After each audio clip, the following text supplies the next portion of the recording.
Tonight on Ground Crew Command Radio, light forces are indeed massing for the big push of the August 11th solar eclipse, 144K mass meditation build-up, and of course there's lots of other groups building up, both physical and non-physical, civilian, non-civilian, military agencies, galactic.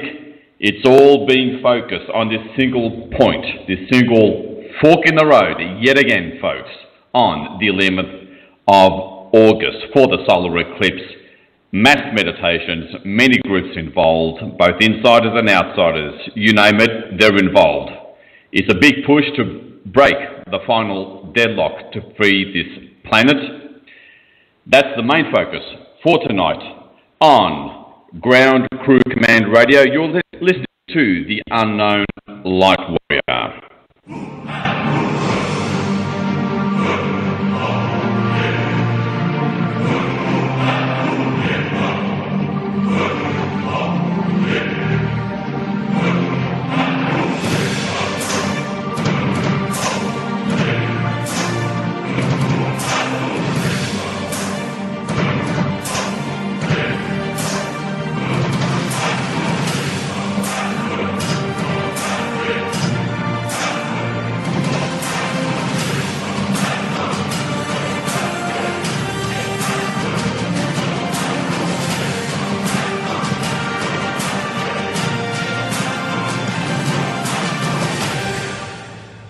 And we're back. This is the Unknown Light Warrior. You're listening to Ground Crew Command Radio. And check this out. A Q post from July 24th. You are watching the systematic destruction of the old guard. Power will return to the people. Q. That's only, a week ago. And no, Q's not a fake, don't worry about that. There's, obviously there's not much coming out from either the independent media, never mind the cabal media. Nothing too new happening. And that's the way it is. And probably will remain that way till about the 11th. And, we're going to, don't get me wrong, as always, a lot is happening behind the scenes. Yes, it is frustrating that it can't be openly spoken of, but, the old saying, loose lips sink ships. There, I got it right this time. And all we have to do is put the blinders on, in a positive sense of the word, and focus. Because all physical and non-physical light forces, that includes you or me, will make the biggest attempt ever to break the deadlock in freeing this planet. It really is the best opportunity yet to clear remaining plasma toppler bombs in Earth's plasma shields, which is the new term that Cobra has surfaced. And of course, that's where all the focus is going to be for the in this episode and the next. And again, it's the old proverbial, just like the days leading up to the historic D-Day landings where everything went black, deep black, nice and quiet, cricket, the proverbial quiet before the storm. And will the successes of the August 11th mass meditation and energetic, and in many cases physical breakthroughs, will it lead to the event itself during or shortly after the August 11th eclipse and mass meditation? Well, technically that's always a possibility, but there's so much that needs to be cleared, namely people that need to be outed, arrested, taken into custody, rounded up, taken all the way to a comfy little apartment at Gitmo, among other places. So much of that has to be done. It's well into the tens of thousands, these mass arrest scenario, just in the United States and Canada alone. Okay, it's quite a logistical feat. So much of that has to be done that chances are we're looking at 11:11 and 11:22, the 22nd of November, is the, shall we say, the latest of where, let's just say, the huge breakthroughs will manifest to the physical plane. But that's as far as I'm going to go when it comes to playing around with dates. Generally, as many of us have learned in the past, you don't want to play around with dates. It just gives darkness, physical and non-physical, something to work around. And we don't want that to happen again, do we? So, with that out of the way, yes, it's been rough. Really rough, especially in the past 10 days. And I know you've heard me say that the last episode, okay, where it just seems to be getting more rougher and rougher and rougher. Believe me, I know what it's like. But folks, I'm not kidding when I said this really is follow-through time, okay? Now, if you got to this episode, if you're listening to me without having read the promotional article for this episode, you'll definitely want to check that out, because as with any military agency kind of situation, there's maps on the article that has new promotion for this episode. Pardon me. And you'll see the red balloon there. For those of you that have seen, by the way, if you haven't seen the article and the maps on this article, you'll definitely want to go, because this is part of your prepping.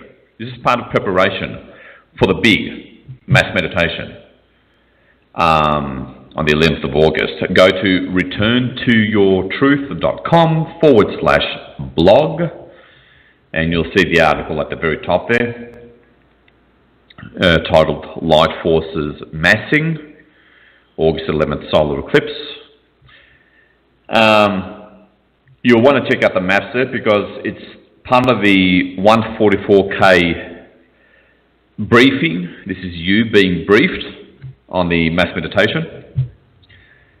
That's coming in, 10 days now, right? You'll see the map, the Google map of, let me see here, Chimera-controlled Russian Air Force Base. The whole island is called Novaya Zemlya. All you Cobra subscribers will know all about that, and good on you. Now, the red balloon, it's a big island, and the red balloon is specifically on the Chimera-controlled Russian Air Force Base. Let me see, I'm pretty sure I had the name of it, of the actual Air Force Base, but it eludes me at the moment. Maybe I didn't put it on there at all. But that red balloon is exactly where the Russian Air Force Base is. There, that's right. And I've got the link just above that blue map, the duckduckgo.com. Oh, there we go. Rogachevo Air Base. Okay. Chances are that's what we need to focus on. And the US Chimera-controlled Air Force Base in Thule, which I believe is northern Greenland, if I remember correctly. Not too far away. And over there, there's been no mention, no updates from Cobra as to whether that's been taken out or not. It may possibly still be an active Chimera base. We will see. Either way, we're going to blast the whole grid with light. And I'll be doing a little bit of work on fortifications. Plasma and etheric fortifications that block natural grid light from passing through underneath these air bases, and work on the technology, well, specifically on the fortifications that protect the technologies that keep on feeding in very negative frequencies into those respective grid lines. You know, it's like scalar wave, but pointed, aimed at the grid line underneath the airbase. That needs to be dealt with, and believe it or not, the galactic forces need our help thanks to special abilities, let alone voting rights that we have here as physical incarnates on the physical plane. So there's some interesting details to spice things up a little bit early in this episode, because, you know, these fortifications around these air bases, meaning etheric and plasma fortifications, they are peppered with plasma topper bombs. And if the galactics make one move to start to dismantle the, what I also call veil technologies, you know, technologies that block taking on light from reaching the surface of the planet, among other things. When they try to start to dismantle and remove the plasma and etheric fortifications around such chimera bases or power centres, immediately they threaten to set off one of the plasma topper bombs. And if they try to remove any of the plasma topper bombs, they make the same threat. They threaten to detonate any of the plasma topper bombs. And that's the way it is. So they need our help, whether it's through private, individual, remote work or mass meditations. And that's where we need to step up. That's just the way it is. Whether you like it or not, it's what you signed up for. Whether the ego likes it or not. The understandably wounded, programmed, conditioned, current incarnational egoic self. And I say that with a lot of affection and respect to all of our wounded, conditioned, egoic, incarnational selves. So, with that out of the way, folks, you know, just one more thing. It really is, this really could be the last thrust of the battering ram that's needed, you know, because, I mean, the reason why you're seeing all the same stuff, whether it's alternative media or cabal media, is because of this deadlock. Even though progress continues to be made, you know, high level, mid-level, low level, high level, even pedophiles continue to get arrested and exposed, and all the evidence against them is all set up, ready to go, plans in place, and so forth. And, you know, so many things ready to go. Everything's been taken, well, a lot of things have been taken care of. The most dangerous reptilian Draco hybrid incarnates into physical form. They're being dealt with. Individuals, whether it's super soldiers, empire ultra victims, negative ETs disguised or incarnated in human bodies, they're being dealt with. No need to worry about that. And continuously being dealt with. Taken out, arrested, or taken up to the Confederation, or being dealt directly by the Confederation or other off-world groups that are underground, operating from underground for the most part. It's all progressing behind the scenes, but that big thrust of the battering ram that just blows open the main doors, you know, like they did with the storming of the Bastille. That's still yet to happen because our help is needed. And that's just the way it is. So, without further ado, folks, let's get into some of the details about the grid lines. Chimera bases, corresponding grid lines, human consciousness as it relates to the grid lines, and how all that dovetails into the big push, our big push on August the 11th, solar eclipse mass meditation. Okay, so without further ado, folks, we're going to introduce Michelle Gibson.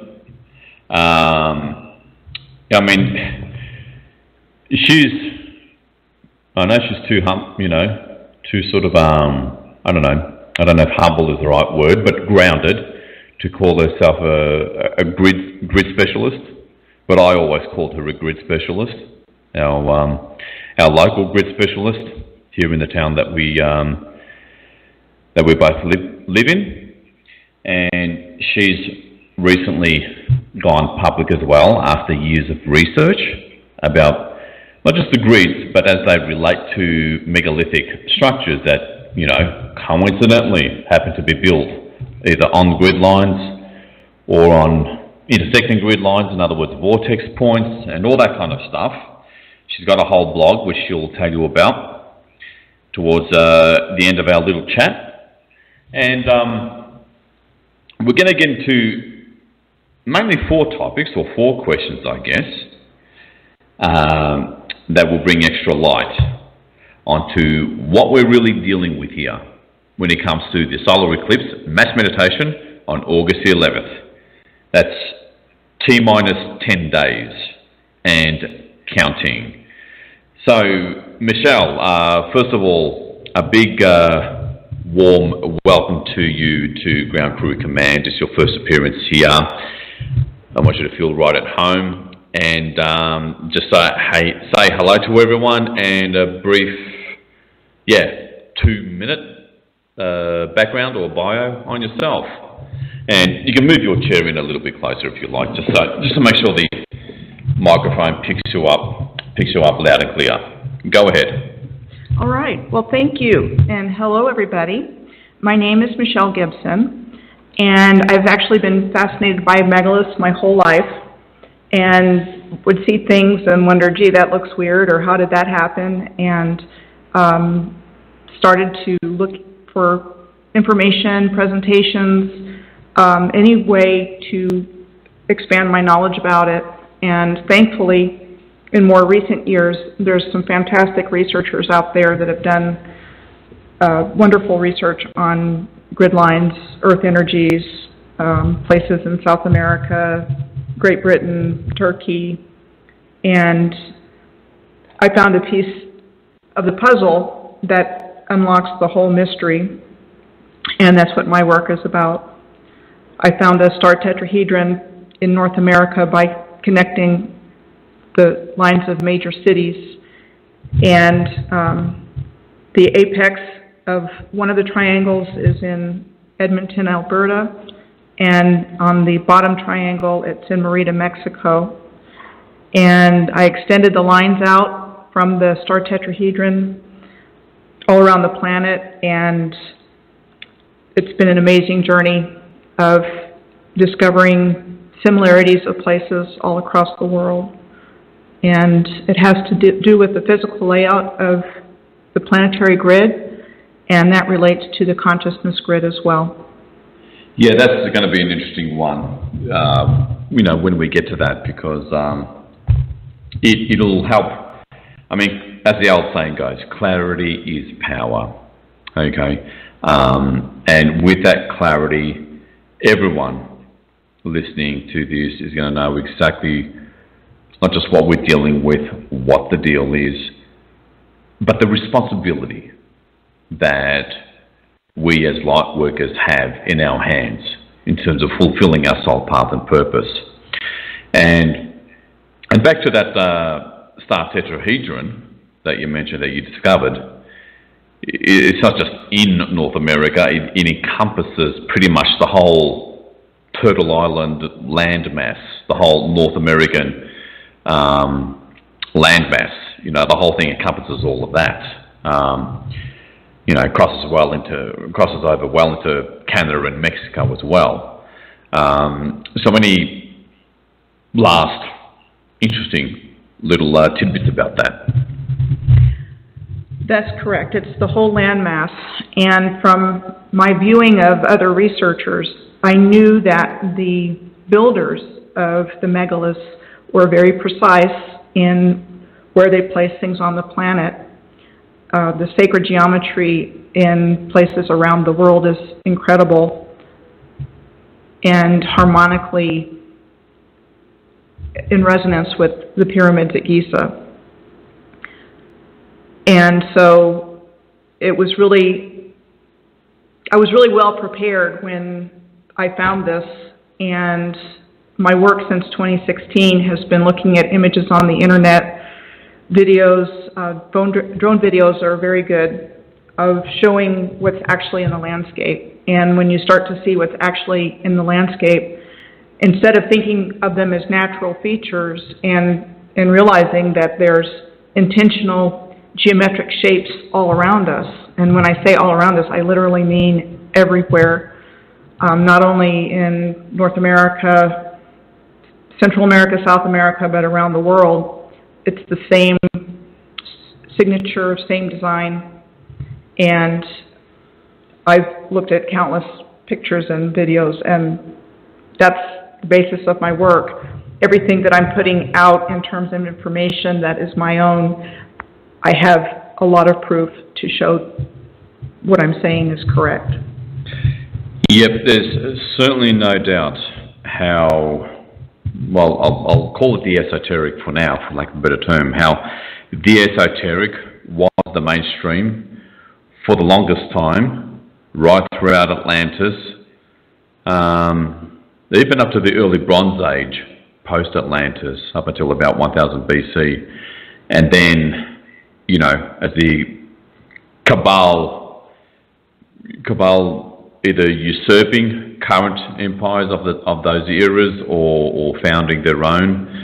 Usually they would usurp because they don't know how to build or create. You know, that's when they systematically just dumbed the population down, buried or removed any information of the esoteric in general.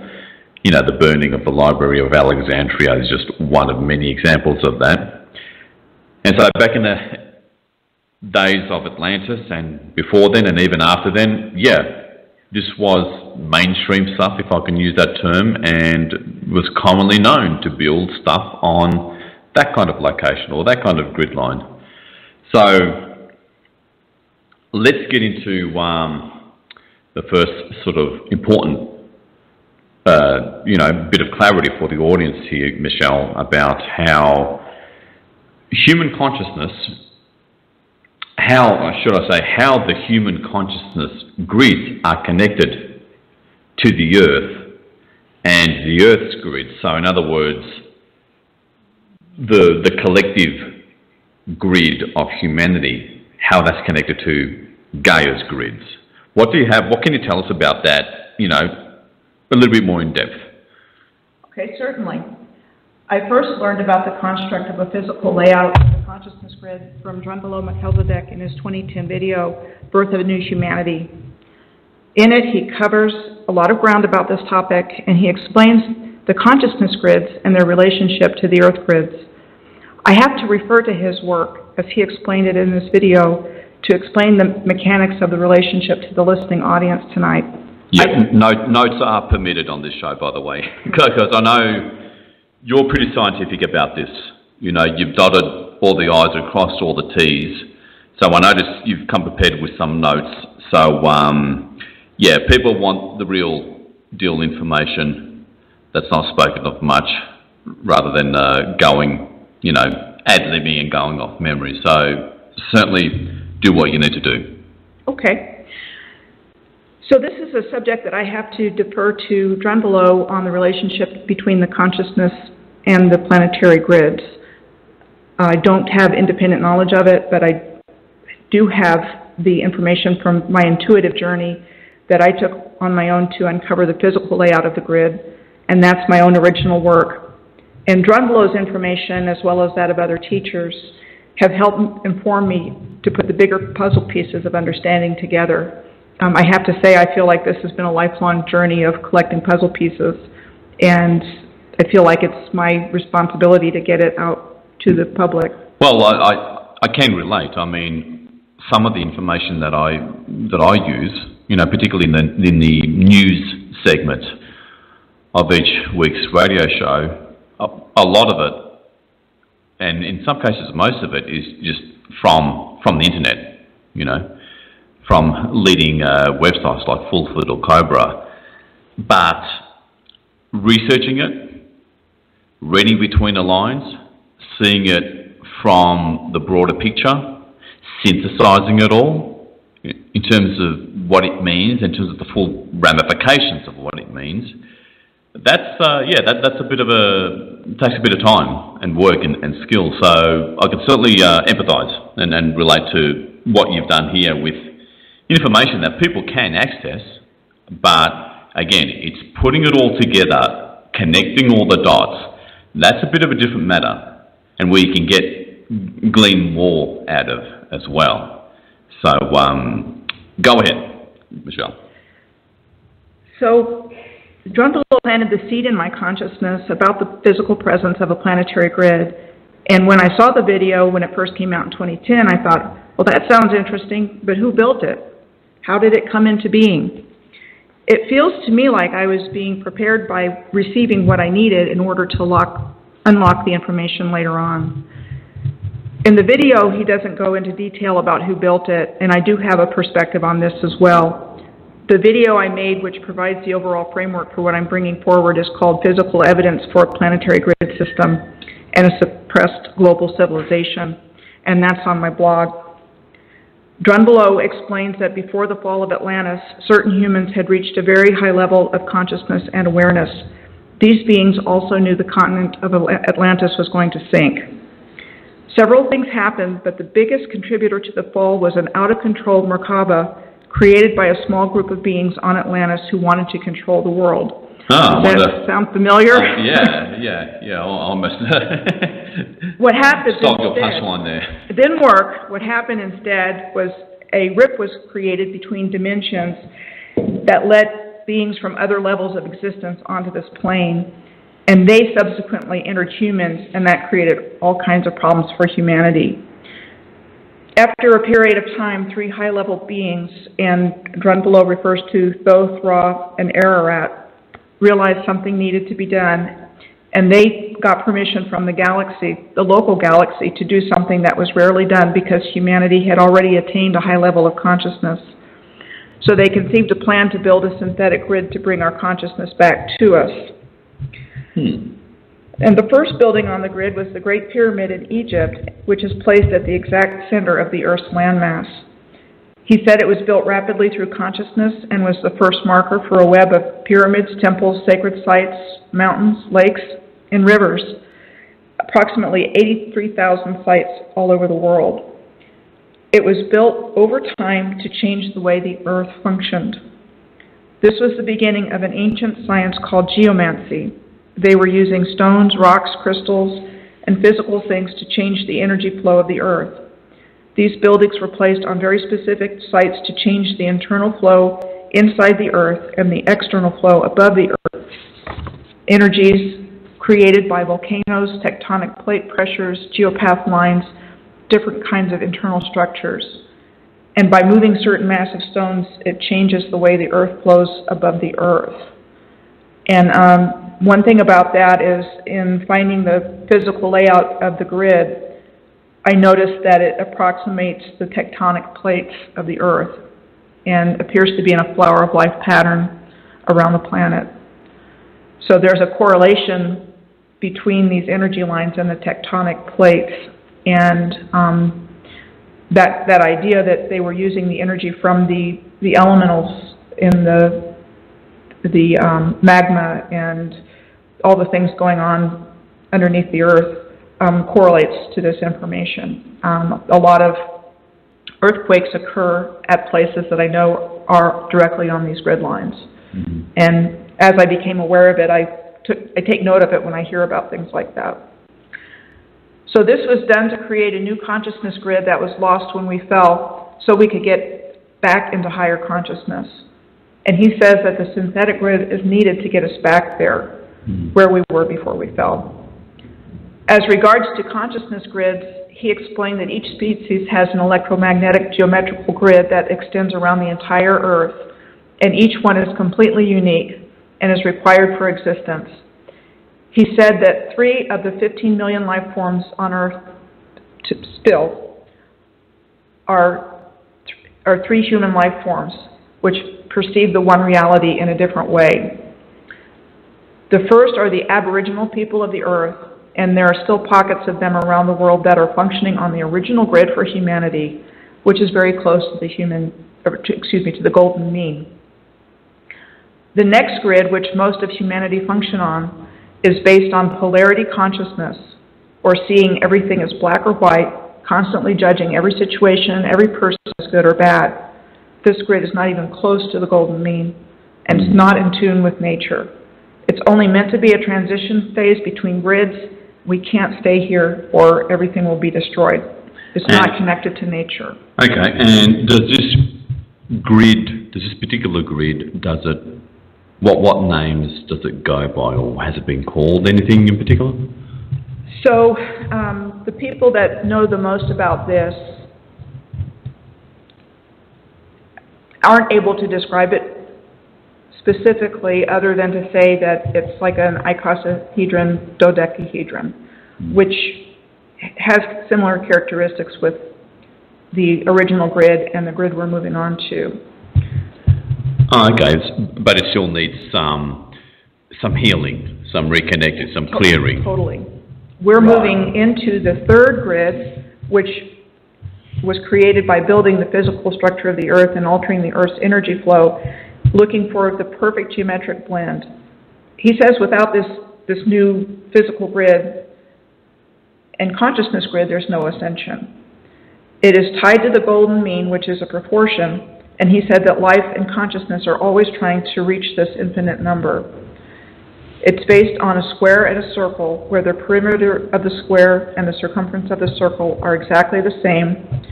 This next level is more harmonic than the original consciousness grid of the Aborigines and is closer to the golden mean ratio of consciousness. And he says from this level, humanity won't need any more help. We'll already be there. We'll be able to fix all of the problems. And, the main thing is getting there. I see. He said normally the consciousness grids are created naturally over hundreds of thousands of years. We evolve and slowly create the next grid through an organic process. Here on Earth, an exception was made and a synthetic grid was created to help humanity because of the high level of consciousness humanity had previously attained. And that's what all these megalithic structures actually are? Is that what constitutes this particular synthetic grid, just to be clear? That's part of it. Lakes, rivers. There's so much more in the landscape that's been covered up by calling it natural features, and that's how they've managed to do it. It's not put into our narrative. It's not taught to us in history class. We're reinforced by images from Hollywood, what they want us to see, which there was nothing here, and to keep telling us the narrative that they want us to believe, which completely cuts out this ancient advanced civilization that created the grid. Okay. Were you able to find out about what era in time did these beings, it was 15 beings or 15 million beings? Oh no, the 15 million life forms that are on Earth. There's 3 forms of human of that number. Mm-hmm. So that's referring to life on Earth. As I understand it, our geometrical grid is in the shape of the Merkaba, the star tetrahedron, which is the same as the Earth, which is the same as the universe. So that's our electromagnetic grid. Okay. But each species has its own grid. Right. I see what you mean. And, okay, so they got permission to build this synthetic grid and started building this synthetic grid.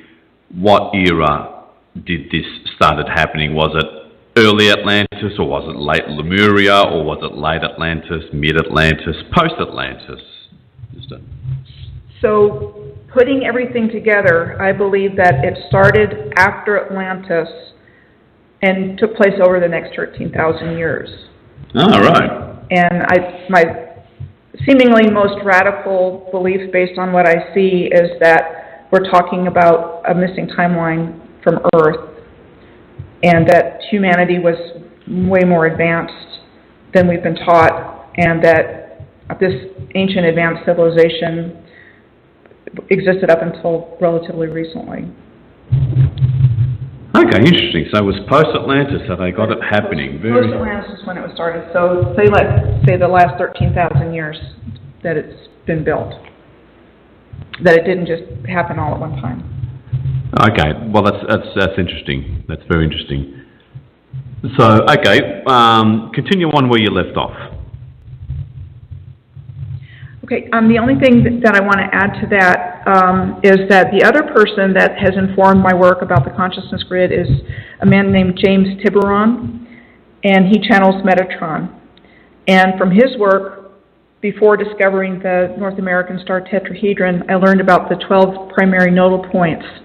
And they're Axum, Ethiopia, Borobudur in Indonesia, Delphi, Greece, Göbekli Tepe in Turkey, the Gobi Desert in China, Mongolia, that area, Lumbini, Nepal, which is the birthplace of Buddha, as we're taught, Minas Gerais in Brazil, a lot of crystal mining there, high-quality crystals in that location, Mount Hakusan, Japan, Rapa Nui, which is also known as Easter Island, Sedona, Arizona, Sri Pada, Sri Lanka, and Uluru in Australia. These places come up consistently on the planetary grid line. And it all emanates off of the star tetrahedron that I found. His work also includes information about the 12 Atlantean master crystals and the 12 golden sun disks, all of which are connected to this grid. Okay. Well, that's that's probably several radio episodes worth of material there, and I know you've done your best to synthesize it all into digestible sound bites, and as you know, that's not easy. But you did pretty good there, considering all of that.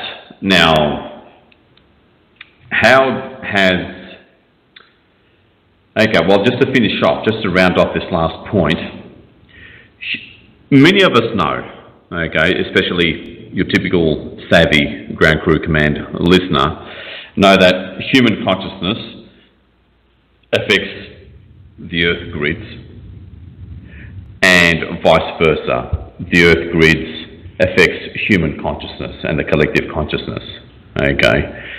And folks, again, pouring huge amounts of light of various kinds, but particularly, centrally, goddess light, into the Earth's grids during mass meditations. Now you know how we can steer in a way that honours free will, because right now they don't have it. We're just trying to give it back to humanity. Honours free will and steers humanity to a timeline where its consciousness is better, thanks to our work on the grids through mass meditations, and we can help humanity take charge of its own destinies and manifest the future that it wants, which is quite the contrast to what the cabal and non-physical entities that they work for and what they want. So that's the kind of thing that's at stake, folks. That's the kind of thing that's up there for the taking on the 11th of August. Really steer things our way. Now, moving on to the next point, how has the worldwide Cintamani project, and I'm going to give some shout outs to that towards the end of this point, some real heroes in building out the Cintamani grid line to assist with these grids. How has the Cintamani stone planting project over the past 3 years helped free humanity's consciousness from, the slavery matrix by liberating, which also involved, as a result of all this Cintamani stone planting, by liberating and dissolving certain fortifications on the grid. How has that helped with all of that as it relates to your work, Michelle?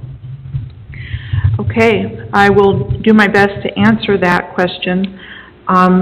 It will be from my perspective about places on the planetary grid that have received Cintamani stones that I know about from the project. I'm familiar with some of these places from Arborist Solar's video about the Cintamani project, and I wrote down all of the places that were mentioned in the video, so I picked a few to talk about related to the grid. I do want to add something to what you said just a few minutes ago. As I was following the grid lines, modern history unfolded like a book, and we'll be talking about this in a little bit, but basically the planetary grid, consciousness grid, has been manipulated to create maximum pain and suffering by the forces that hijacked the grid. And we're going to be talking about some specific examples tonight, but it's really important to bring that point out and highlight it because that's what we've been dealing with. It's been removed from our consciousness, and we think history's random, events occur randomly, and my perspective is that certain things have taken place deliberately to lower our consciousness, and that's what I find from what the grid tells me. World War II's all over the grid, Vietnam's all over the grid. There's just so many examples. But let me talk about some things with the Cintamani stone project. One of the places that a stone was planted is the Caspian Sea, and the Caspian Sea is bordered by Kazakhstan, Russia, Azerbaijan, Iran, and Turkmenistan. It's the world's largest inland body of water and has salt content in the water. One of the things that I found is that salt lakes are all over the grid, and they seem to have some kind of energy generative function. Salt captures the sun's energy and stores it, and it's like a battery-like power source for the planetary consciousness grid system, judging from the number of salt lakes that are directly on the lines. And the Caspian Sea is in that category. Another place that a stone was planted is the Rhine Falls, which is located in Stein am Rhein in Switzerland, and they're said to be the biggest waterfalls in Europe. And rivers and waterfalls are all over the grid as well, and appear to signify something like universal energy flows on the grid system itself. The Bosnian Pyramids is another place, also located on a planetary alignment. Dr. Samir Osmanagic recognized hills in Bosoko, Bosnia as having characteristics of pyramids, and this started a well-organized, years-long excavation of these ancient sites. There's incredible stuff going on over there, volunteers from all over the world, and they're uncovering amazing structures. He is a leading proponent of recognizing ancient infrastructure where it is otherwise covered up and neglected. Another place is Mount Saint Michel in France and Jerusalem. These two places are connected together on the St. Michael-Apollo alignment, which runs the length of continents from Land's End and Cornwall all the way to Jerusalem, and it goes through Delphi. I'm saying that section is what researchers have done. I believe it continues on in both directions. Bora Bora is another place where the Cintamani project took place, and Bora Bora is in the Society Islands of French Polynesia, along with Tahiti and Moorea, 2 islands. And according to James Tiburon, there's a golden sun disk located at Moorea, and it's one of 12.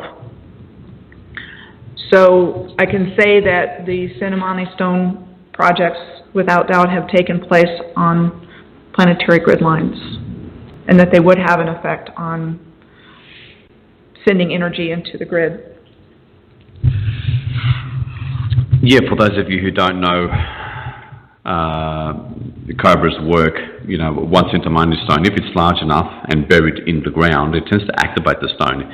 It literally opens up a vortex that a very large, big angelic being comes through, and it does begin to heal that area energetically, including the grid points in that area, which is why there's been several heroes that have gone out of their way,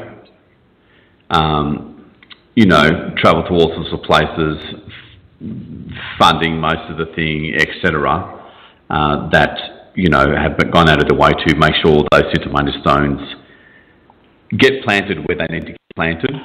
And it did include Antarctica as well, not an easy place to get to. And that's been a 3-year project from a particular network that's, you know, closely associated with Cobra, because that's where the need for Cintamani stone planting came from, is mainly through Cobra's intel.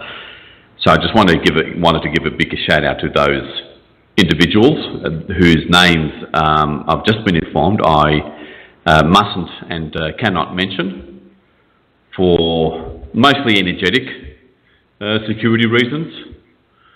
And so I want to give that shout out as well, because it does spread light within, I don't know if it was a 2-mile radius or 8-mile radius within an area of where a particular Cintamani stone is planted.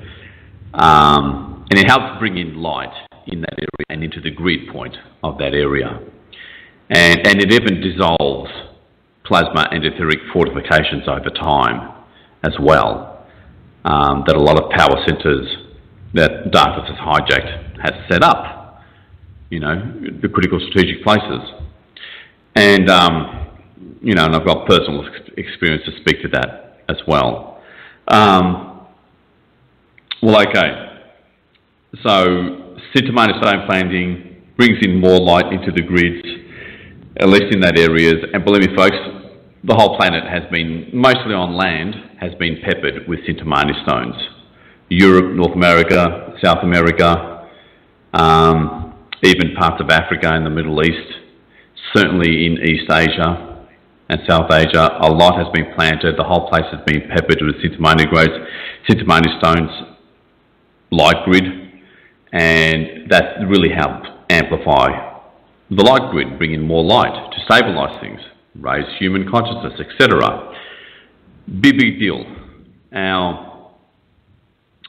with that thoroughly discussed, well, first of all, was there anything else you need to mention regarding that, or any final thoughts? If not, that's totally fine. We'll move on to the third question and topic, which, you know, the question goes, why would NORAD really have a base in Thule in such a cold and out-of-the-way climate? Is there something special about the top of the grid at the far north end, which obviously coincides with, let me see if I can remember the name of that island again. Yeah, what was it again? Novaya Zemlya, okay, which is the island and Chimera-controlled Air Force base that Cobra made sure he highlighted in his last post.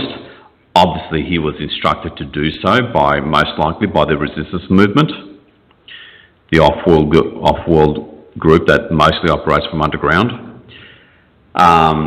Chances are they told him to highlight that base. And first of all, folks, as an important little side note, when Cobra highlights certain things, more often than not, it's because he's told to do so, either by the resistance movement or the Pleiadians. And that's the resistance movement and Pleiadian way of saying, hey, we need a bit of help with this place over there, or these places over here. Can you highlight it, bring it into people's consciousnesses, and get some talented energy workers working on it, because we need a bit of help. Otherwise, they would have taken care of it themselves without needing, you know, to bother mentioning it. or going through the effort of getting Cobra to mentioning it and highlight it. So always remember, whenever Cobra highlights certain points, especially locations, it's because our help is needed. Just to make sure we've all got clarity on that, because many people miss things like that, and probably because of their pain or their wounding, they instead attack Cobra, accusing him of spreading fear. Well, now you know the reason why he brings to the public certain things.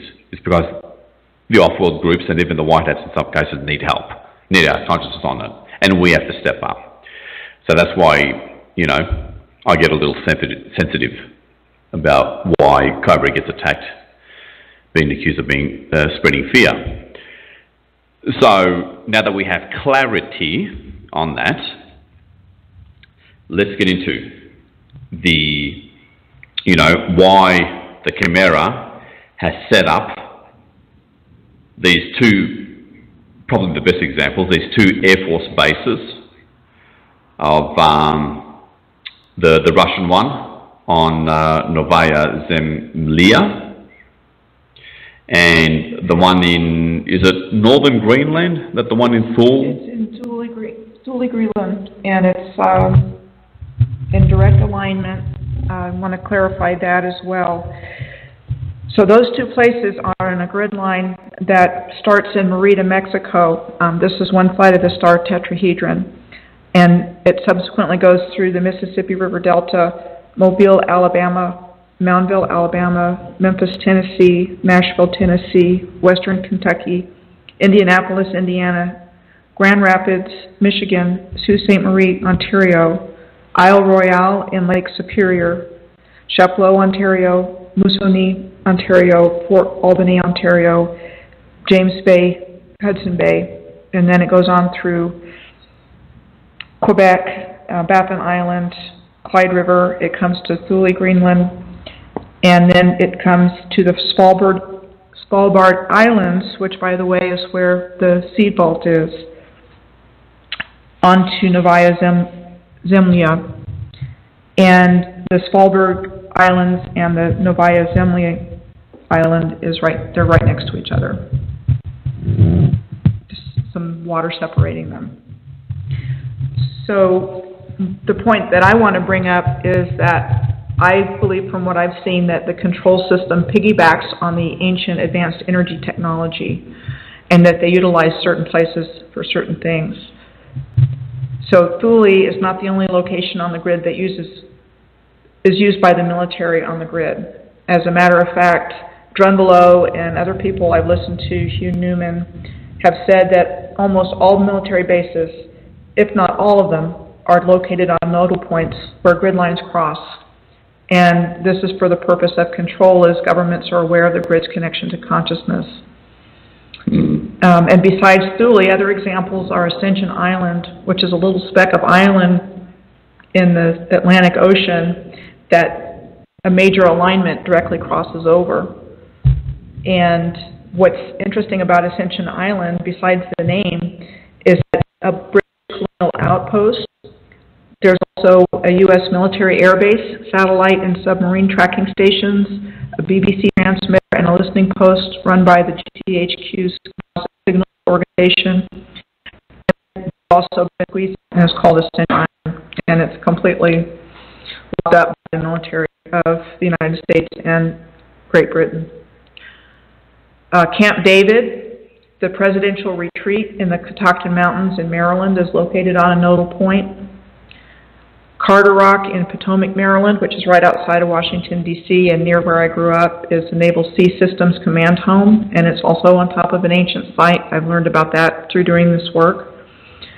And then something that I find extremely interesting is that the center line of the North American star tetrahedron runs from Edmonton, Alberta, through to Merida, Mexico, and on its way, the Denver airport is approximately at the very center of the star tetrahedron. And we have heard what's at the Denver airport. The whole there was a big Cabal base. It's right in the middle of this star tetrahedron.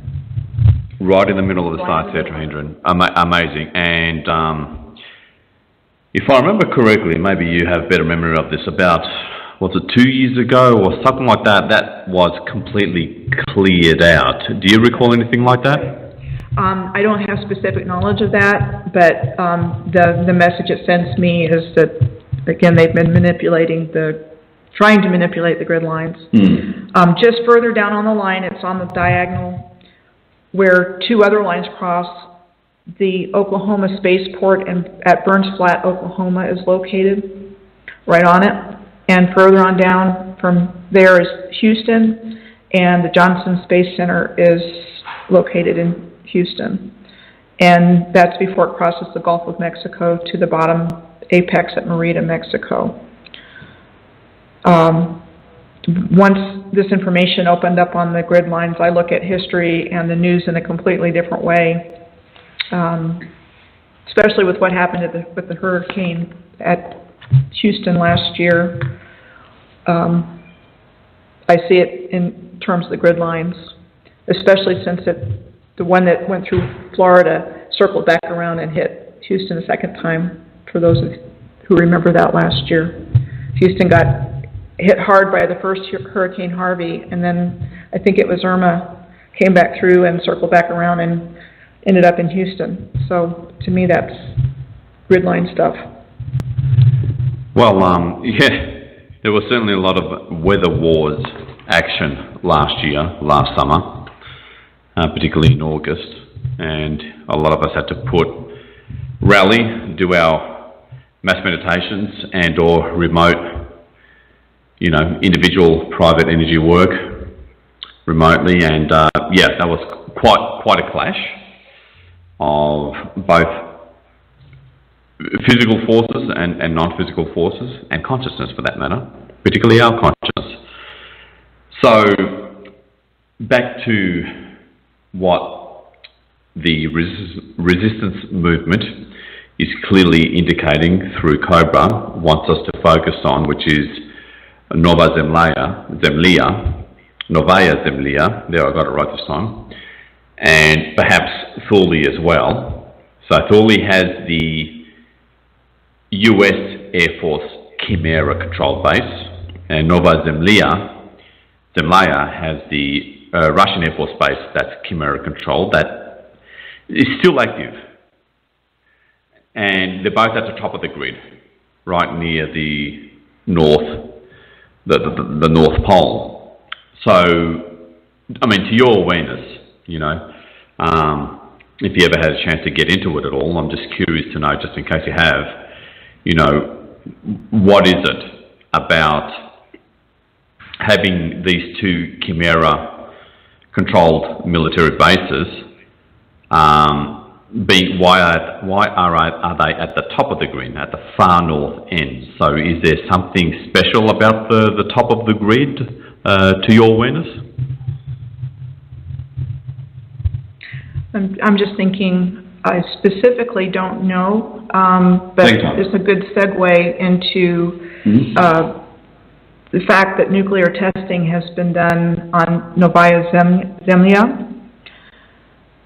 And it's important to note that nuclear testing has been conducted to a statistically significant degree all over the grid. And I'm sure that's for the express purpose of lowering human consciousness. I've got more examples than what I'm going to share here, but for example, the Russians conducted over 224 nuclear detonations at Novaya Zemlya between 1955 and 1990. The most powerful nuclear weapon ever, Tsar Bomba, was detonated at Novaya Zemlya in 1961. And by the way, it's spelled Z-E-M-L-Y-A, so any apologies for the pronunciation on that. Other places where nuclear testing was done include Lop Nor, an ancient salt lake in China, which happens to be on the same alignment as Novaya Zemlya and was used for nuclear testing by the Chinese government. The Chinese nuclear weapons test base there had 4 nuclear testing zones from 1959 with H-bomb detonations in 1967 until 1996 with 45 nuclear tests conducted. Rugani in Algeria is on the planetary grid and was used as a nuclear test site by the French government in 1960 and 1961. Christmas Island was a big UK and US nuclear test site off the coast of Australia and is on the same alignment as Novaya Zemlya and Lop Nor. Many people were exposed to the nuclear fallout from these tests, as protective measures at that time were downplayed or disregarded. It was kind of like a lackluster thing to warn people. And Sendai in Japan is also on a grid line, and much of this area was destroyed in the 2011 tsunami, and this area includes the location of the Fukushima nuclear power plant.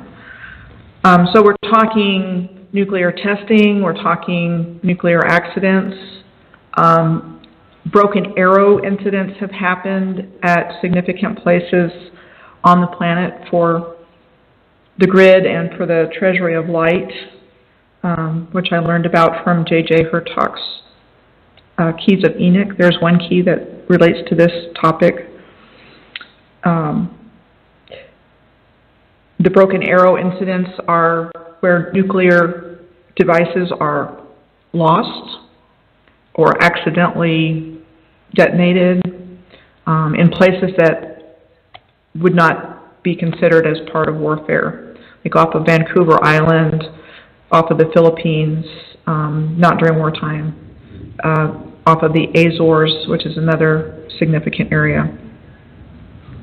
So there's a lot of stuff that's been going on.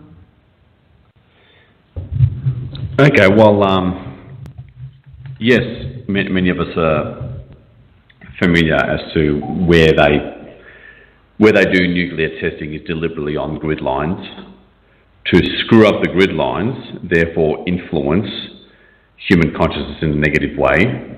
And again, this is why grid work is so important, whether it's through Cintamani stone planting or whether it's through just working with your own consciousness and your own respective teams, whether it's going there in person physically at a location or whether it's doing it remotely. You know, that's why the role of the sometimes active, sometimes inactive 144,000 or light workers in general has been so crucial. And it's pretty safe to say now that again, it's up to us. You know, the Earth grids is our responsibility, and I'm talking about light workers, not so much the unconscious human majority at the moment. Okay, because obviously most of them are not light workers. They're here on this planet for other reasons. Often personal reasons. Sometimes they just ended up at the wrong place at the wrong time and got stuck here. But light workers, we're here specifically for such reasons, to free the planet, transmute darkness, or figure out how to transmute darkness, which has been achieved, which has got a bit more to go. And the point being, take the grids to heart. Treat the grids like your own child or your own favourite pet. That's how you got to treat the grids. Grow and cultivate a very intimate relationship with gaze grids. And then when it comes around to either grid work, your own personally guided grid work or mass meditations, you hit it hard with everything you got, so to speak. You know, in a grounded, balanced, empowered sense of the word, of course, but you put a lot of your energy into it. And so that obviously upgrades. The more we heal, clear, and anchor more light into Gaia's grids, the collective human consciousness upgrades. Okay, a little bit more free will is restored. Every time we achieve a breakthrough, with every mass meditation or personal grid work mission. But don't forget about something that I've spoken about in the 4-phase system healing webinar.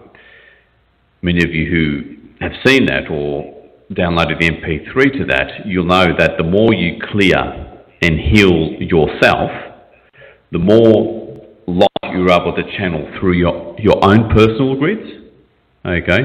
Because your personal grid's light accretion increases, and that way, as you heal and clear, and that way you're able to channel more light into the grids around you as a result. So, as always, it's an internal game as much as it is an external game. And, you know, I wanted to bring on Michelle on this episode to really bring home, you know, and take to heart that stark reminder of the kind of thing that we're responsible for on August the 11th, the big push, okay? And as always, folks, you know, that's what we're about here in Ground Crew Command Radio. So, Michelle, I wanted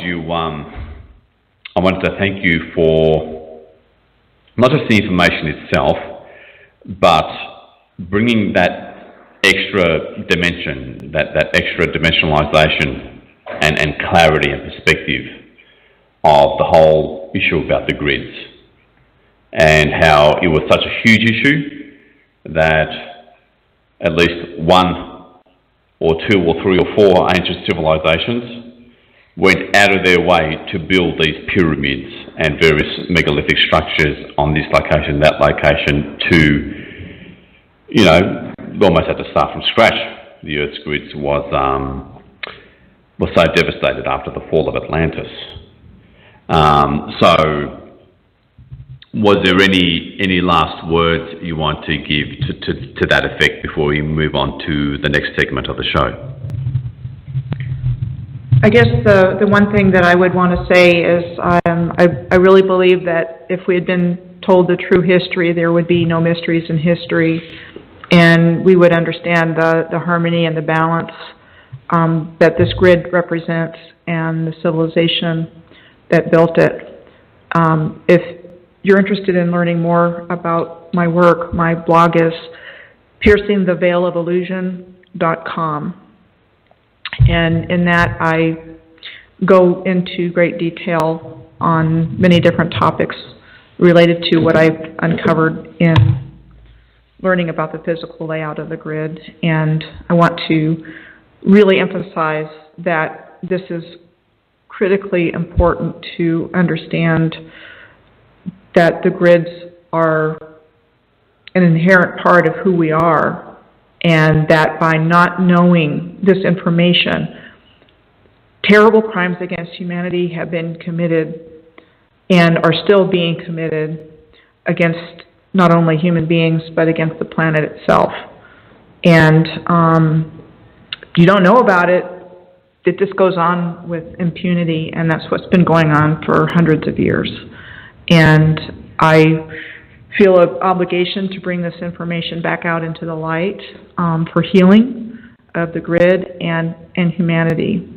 And since we're on a focused conversation tonight, I'm not going to go into any more detail, but I do encourage you to read my blog to get more detailed information. Sure, and go ahead and repeat your website again, Michelle, just in case anyone missed it.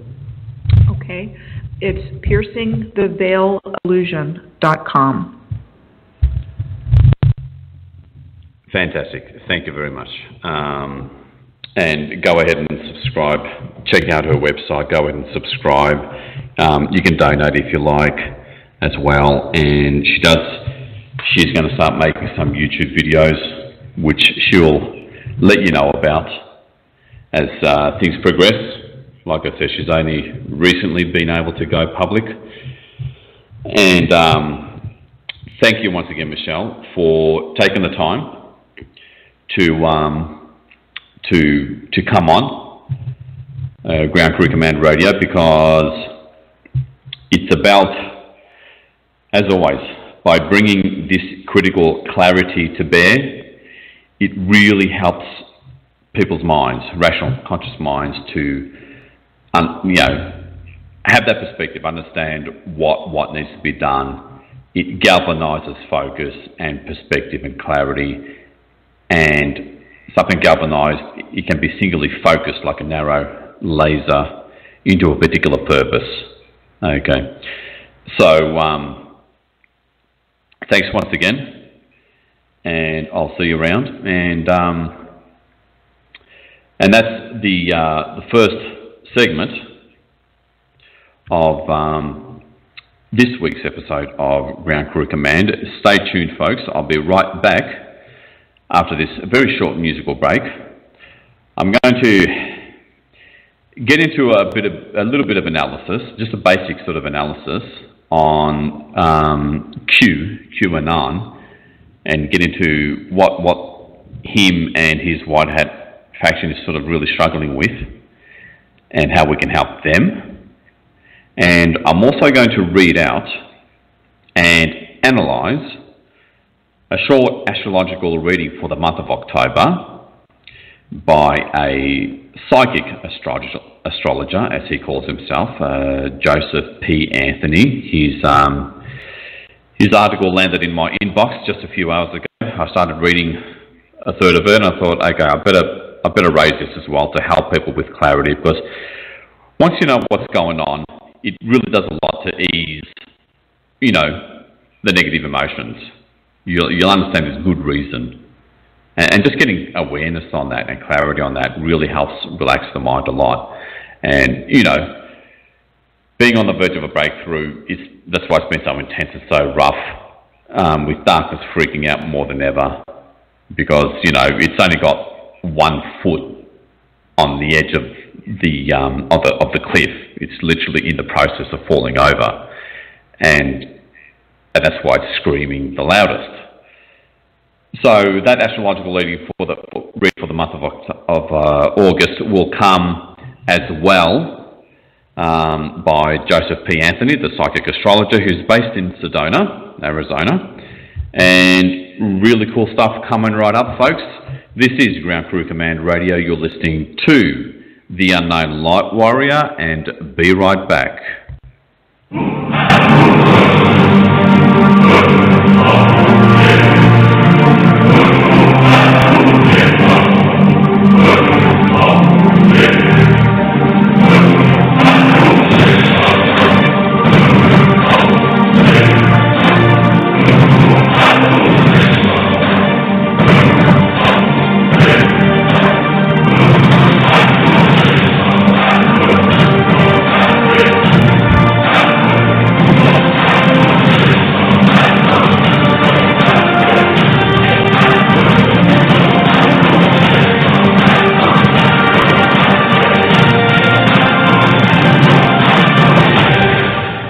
And we're back. This is Ground Crew Command Radio. You're listening to The Unknown Light Warrior. And I got to say, I really, in a loving way, in an affectionate way, I really feel for QAnon and, the white hats in general, because they're always in a state where they want to spill the beans. They want to scream it from the top of the mountain, from the rooftops, about what's happening, what's going on, but they can't. It'll do too much damage. It'll give away the game plan. It'll screw up,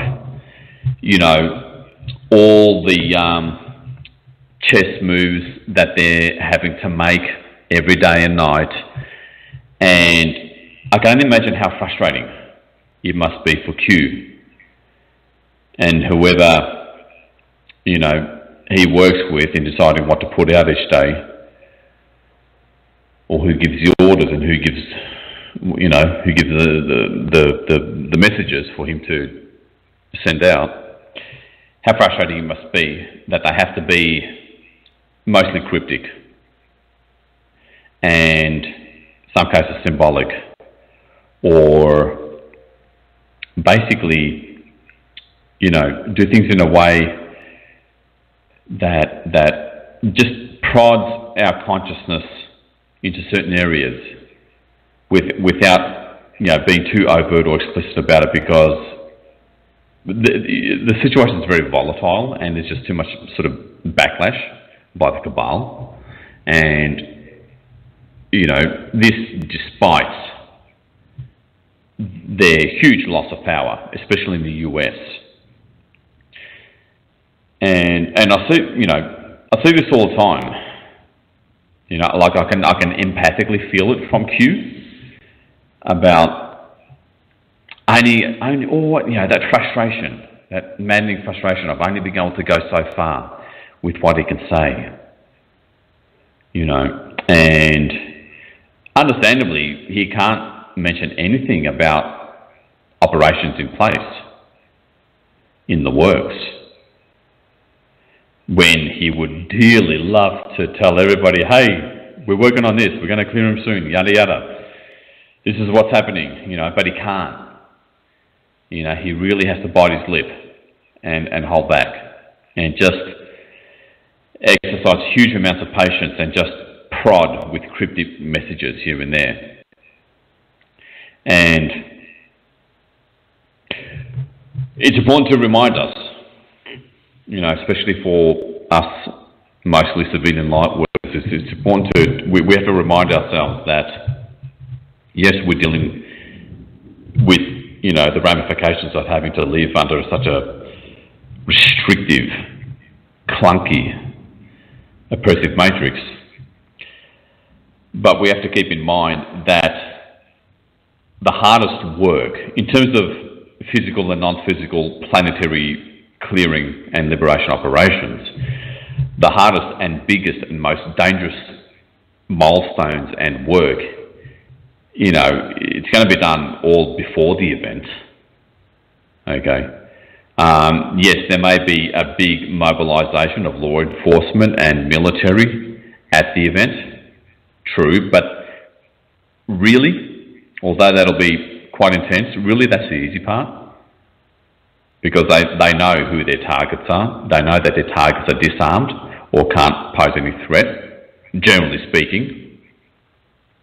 And the ones that are armed and are still a threat, they're the ones that they're having to walk through that minefield, undo those tripwires to remove and take them into either surface custody or off-world custody.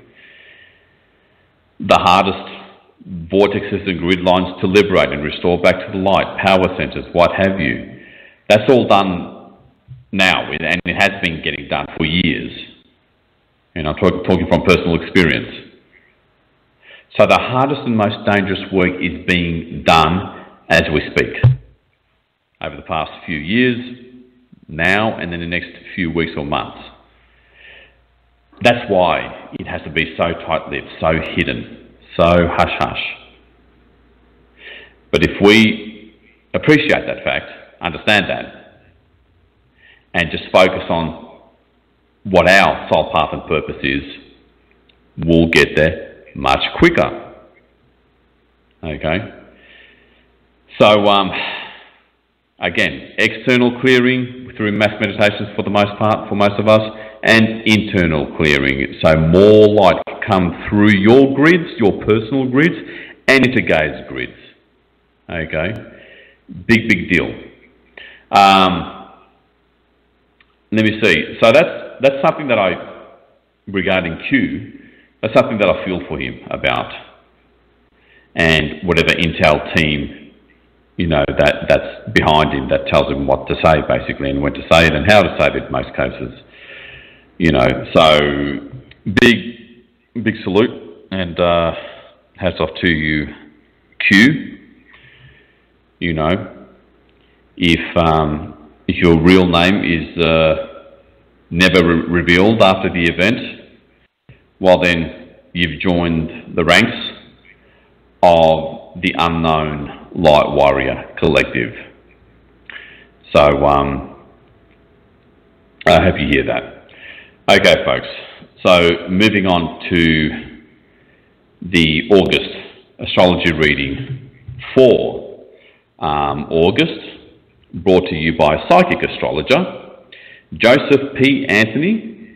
His website is Planets Within.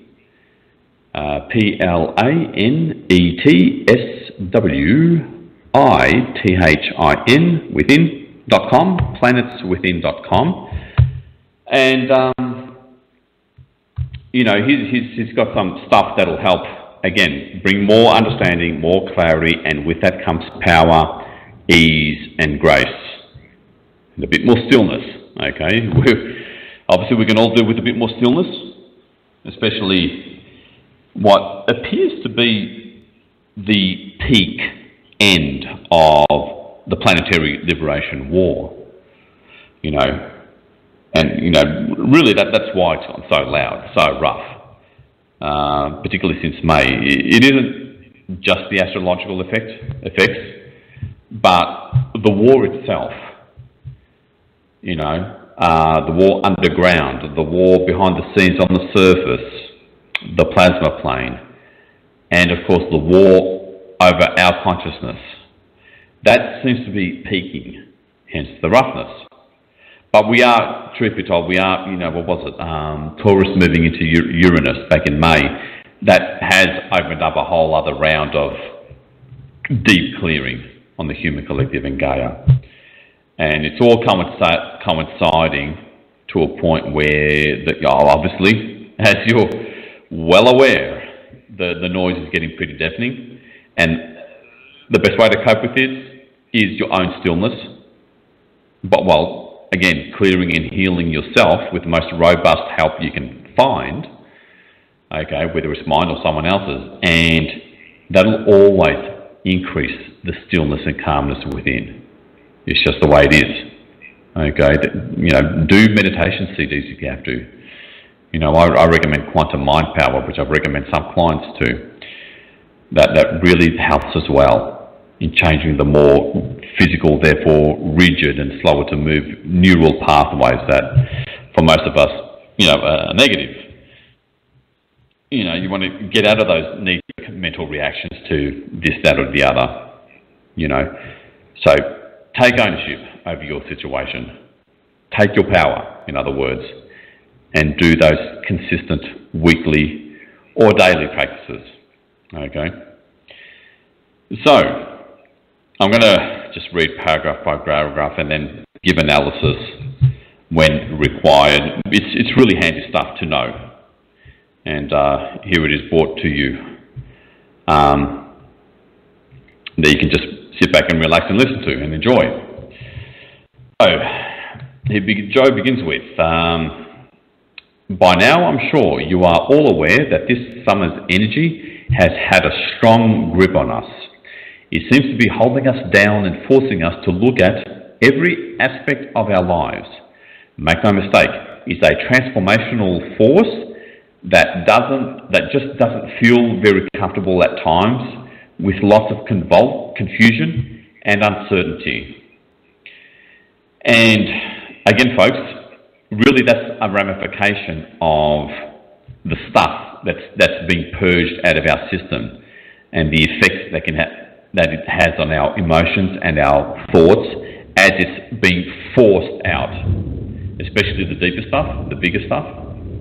But especially stuff that relate to our attachments at the current incarnational level, and the egoic mind feeling like, or perceiving falsely, that its world is falling apart, that everything's falling apart. Everything is not falling apart. Your world is not falling apart. It's simply garbage that has really hurt you being removed, and the wiring and beliefs of your current incarnational egoic mind wanting to hold on to it because it just can't handle uncertainty. Okay? It just can't handle what it's accustomed to, even if that is very uncomfortable. Even if what it's accustomed to is something that's uncomfortable. As crazy as it sounds, it is the way it is. So this is the summer of change. Key phrase there, folks. This is the summer of change. As 3 powerful eclipses begin to revamp our thinking, our emotions, and our purpose. You know, really the revamping part is more like a result of the clearing that's being forced against our ego's comfort zones and familiarities. And the revamping of our thinking and emotions is just a result of that. Anyway, last month's lunar eclipse was all about endings. Okay, which is what we did we did those mass meditations for, to bring those endings to a quicker, shorter, more painless close. Okay, and again, another reminder of why mass meditations are absolutely critical. So last month's lunar eclipses was all about endings. This month's solar eclipse on the 11th of August is all about beginnings. Okay, need I say any more, folks, as to why we have to show up to the energetic battlefield? But unfortunately, we begin this month with 5 planets in retrograde motion, and by the middle of the month we'll have 6 planets in retrograde motion, making it difficult to move forward with our endeavours. Yes, that's true, but one advantage of retrogrades is that they undo or expose anything that's already weak. Okay, whether it's energetic, mental, emotional, physical, within us, and our surroundings for that matter. Anything that's weak and predisposed in that way is going to give way for you to fix and make strong. So it's no longer an existing predisposed weakness within your sphere, within your hologram. So again, like anything in life, it's really a double-edged sword. Okay, you don't have to be disheartened about that. But you will have to put out fires here and there. Well, that's nothing new. Well, keep on putting them out. Do your energy work, or do those practical 3D steps. Take a step back, have a different mindset approach, look for the good in it, etc. All the stuff that you've been training yourself on all these years. Use it, apply it diligently. It's only August, it's only 1 month. Okay. So, since the start of the year, the cosmos has been guiding us to take action and to start building up the life we desire. Well said. We have been working hard to create security and structure and find balance within the current direction of our lives. But as soon as the summer began with Mars, motivation, in brackets, began its retrograde motion on June the 26th, forcing us to slow everything down. Okay, so if you've been getting frustrated with anything, things not moving very much at all, well, there you go. Ain't your fault. June 26th, Mars began its retrograde motion, forcing us to slow everything down. And again, that's always so you can relax about that. It's not your fault. That's what's happening. It's all good. Take the time to do personal internal work, for that matter. So, retrograde energy is about moving within. Oh, there you go. Joseph, you bet me to the punch. No, I bet you to the punch. It is about pausing, reflecting, and working on what is already in front of us, rather than reaching for anything new. Okay, folks? And that's what retrograde energy really helps with. So take advantage of it, especially in August. The universe wants us to focus what is already on our plates and what we have already set in motion. In fact, trying to push ahead with so many planets in retrograde may make you feel that you are taking 1 step forward and 2 steps back. That's right. You don't want to start anything new during retrograde energies. Well said, Joseph. Go within. Work yourself out within. Clear and heal like there's no tomorrow. I mean, don't get me wrong, tend to your physical 3D needs as well, but you get the point. August begins with Mars squaring Uranus on August the 1st. Nice to know. Suggesting that we may be feeling more edgier than normal. There you go, folks. It's just not you. It's not only you. I highly recommend not getting into any conflicts, arguments or disagreements and being extra careful while driving. On August the 6th, we need to find... On August 6th, the need to find balance improves as Venus enters her home sign of Libra. Okay, there we go, August 6th. It gets a bit better. Let me see here. He's got a little typo here, but bear with me.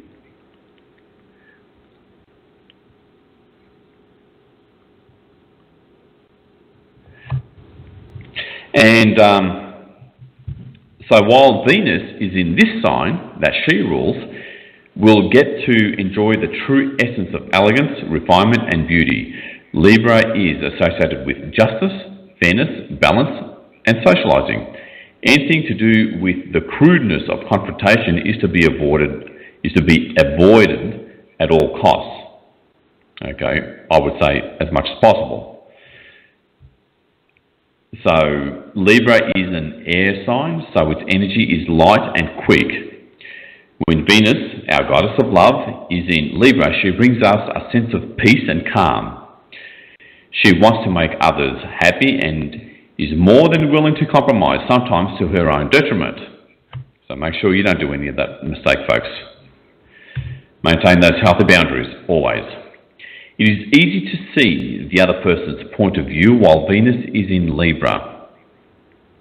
It's also easy to be charmed by a smooth talker, so be fair and be kind, but don't give away the farm.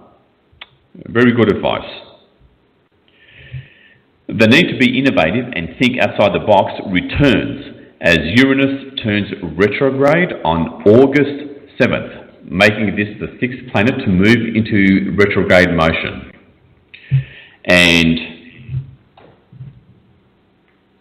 And that is, you know, the main point of, you know, his astrological reading. And there is some good news, however, that arrives on August 19th, when a magical connection between Jupiter and Neptune ignites our compassion and spirituality. And of course, jovial Jupiter will trine mystical Neptune, encouraging hope, generosity and camaraderie. And when these two planets favourably aligned, there may be destined encounters with priests, gurus, psychics or teachers. And others may come to you for spiritual guidance, or you can go it alone. Enlightenment can come through dreams, visions and meditations. So folks, there's a lot of opportunity with August, and this, you know, it brings us back home to the point of we can really take advantage of the very best that the astrological influences and forces of August has to offer if we make the absolute most of the 144K mass meditation on August the 11th. Okay. The more light we bring, the more we clear, heal and channel light and accrete light into Gaia's grids, and to our grids for that matter, it puts, as you know, it shifts the whole planet onto the highest timeline possibility for August, which allows us to much more better or much more easily handle any retrograde aspects of August, okay, and to make the most of that, but also to much more better handle and much more make the most out of all the opportunities that August brings to us, astrologically speaking. Okay, so if you want to read the rest of the article, it's at planetswithin.com, and that's the most important point. Okay, and that is simply that August the 11th is yet again another golden opportunity to make August, the month where we make huge strides forward, much closer to the event and unconditional freedom, both personally and collectively. It's a big responsibility, us showing up to the battlefield on August the 11th. And don't get caught up too much with all the news, okay? We've all made the mistake in previous years of how we would, always be sitting on the edge of our seats regarding the latest news, the latest intel releases, the latest insider word, and the latest post from Fulford or Cobra or Wheelcock or Corey or what, choose your favourite intel website. Don't wait with bated breath for the next intel drop, or trying to lose yourself in the news, in any alternative or independent media news. Shift your focus more internally and preparing yourself for the August 11th mass meditation. Okay, really, that's don't lose yourself in all the noise. In other words, in all the external noise, and build up your energies, heal and clear, do what you need to do. Again, if you're starting something new, a new project of some sort, you generally don't want to do that in the month of August, for the most part. And if you want to get clarity on that, again, it's planetswithin.com to read the rest of that article. Finish what you're already involved in, or continue what you're already involved in. Bring it to conclusion, or bring it to fruition. Okay, in the month of August, because anything that's any weak links with whatever you're currently involved in or working on, the retrograde energies will be a golden opportunity to spot them and fix them. Okay, so once the wheels turn again, you'll be ready after, towards the end of August or after August. So folks, let me see here. Let me make sure I've covered everything. I'm pretty sure I have. But just know that you're not alone. Most of us are experiencing the same sort of, either emotional upheaval or physical tiredness or that kind of thing. It is, to keep things simple, it is purging forces or purging effects opened up by astrological alignments. But see it as much as an opportunity, as in more than anything else, as a golden opportunity to go within. Okay, and do your healing clearing in that regard. And that way, come the 11th of August, you'll be able to channel more light. In the meditation, you'll be able to focus better. You'll be able to see better. If you're more, comparatively speaking, more healed and cleared by then than what stage you've reached now. So really have that in perspective. It's really empowering and important stuff. Like I said, focus more internally. Don't get lost in the noise out there. But of course, pay attention to my next email notification for next week's episode, and I have at least one guest is confirmed, one is yet to be confirmed, but looking pretty good, with some really interesting, empowering stuff that will really help you, affordable stuff or free stuff. But even just listen to this show, many people have said it really helps lift them, get perspective, and keeps them motivated and moving forward. And that really means so much to me. It really touches my heart, and I'm glad, you know, Ground Crew Command is having this effect on people through their mostly unsolicited emails. And I want to thank all those people for those beautiful words. Because remember, folks, Ground Crew Command is your central support network, specifically for light workers. Okay, so check out the article for this week's show on returntoyourtruth.com/blog if you haven't already. You'll see the maps and the grid line maps there, and you know, you'll see the grid line that moves right over Novaya Zemlya. I got that wrong again.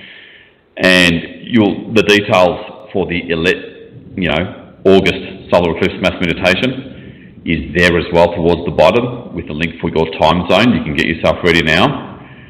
And always remember, folks, Ground Crew Command is your weekly dose of empowering clarity, inspiration, and motivation to get you through the Archon-invented work week.